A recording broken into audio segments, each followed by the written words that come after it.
Timothy and I met 8 years ago during a flood in 2016, when we were both trapped in a tiny diner for hours. We played cards, laughed, exchanged Instagrams, and a month later we started dating.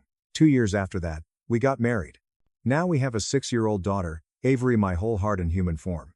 A few months ago, Avery came home begging for dance classes because her friend Olivia was in ballet.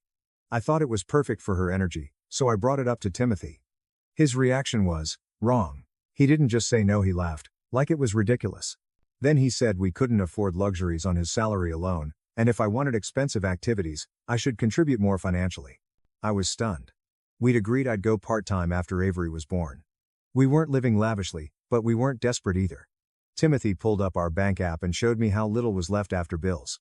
The numbers seemed off, but he controlled the finances, and he always acted like I was bad with money. So I believed him. I took a second job waiting tables at a diner 4 nights a week. It was brutal: work all day, then serve all night, come home smelling like fryer oil and collapse.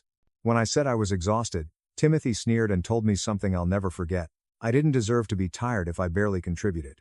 I did it anyway because it was for Avery's dance classes. Except 3 months passed, and Avery still wasn't enrolled. Every time I asked, Timothy had an excuse. The studio was full. Next session. Save more. Meanwhile, Avery started mentioning zoo trips and new toys on nights I worked. And a woman named Lisa, Daddy's friend. Then Avery began calling me May because Lisa did. One night I came home early and Timothy lied about where they'd been set ice cream, but Avery described a movie and new clothes.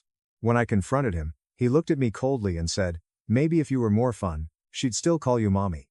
That's when I stopped trusting anything. I went to the bank and got statements myself. What I found made me sick.